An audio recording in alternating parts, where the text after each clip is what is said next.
I'm Karen Corello. I live at 1033 Pine Grove Avenue, and my husband and I have been residents of Dekalb County for 20 years.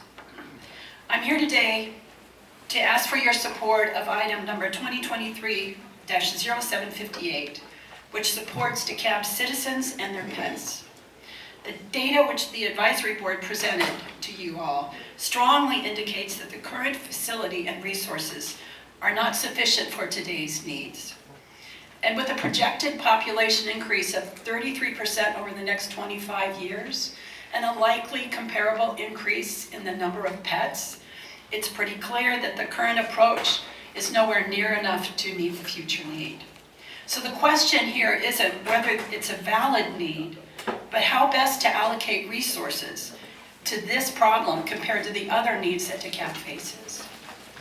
This resolution before the county gives you flexibility in providing significant, cost-effective relief today while better positioning the county for the future. Budget-friendly work can be done on policy and ordinance changes that can significantly reduce the county's costs and the shelter population stemming from court cases, which today account for nearly $2 million and 160 dogs in the shelter. At the same time, the county can utilize temporary rented space to address the current urgent overcrowding. And addressing policy and overcrowding now also puts us back on track to be a no-kill shelter system. And doing this will be most beneficial to our economically challenged communities, where life and housing changes are more likely to result in a homeless pet needing our care.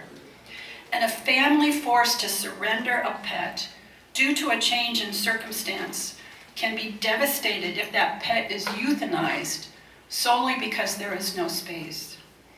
And this actually happened to me when I was a child. We found a kitten in a park, and we didn't think we could care for it. So a few days we took it to the shelter. A few days later, we sorted things out and called back to adopt it, only to learn that it had been euthanized. And it was devastating for my sister and I, but it's equally devastating for kids today. It's a tragedy for families, and also for the animal that loses its life, is killed solely because there's no space. We should point out that the majority of Dekalb residents support increasing resources for our shelter system, and this is true regardless of zip code. So on behalf of Dekalb families and pets, and especially for all the little kids with pets in our economically challenged communities, we ask for your support to vote yes. Thank you. Thank you. Thank you. Who's our next speaker this morning? Stephen Benny. Mr. Benny.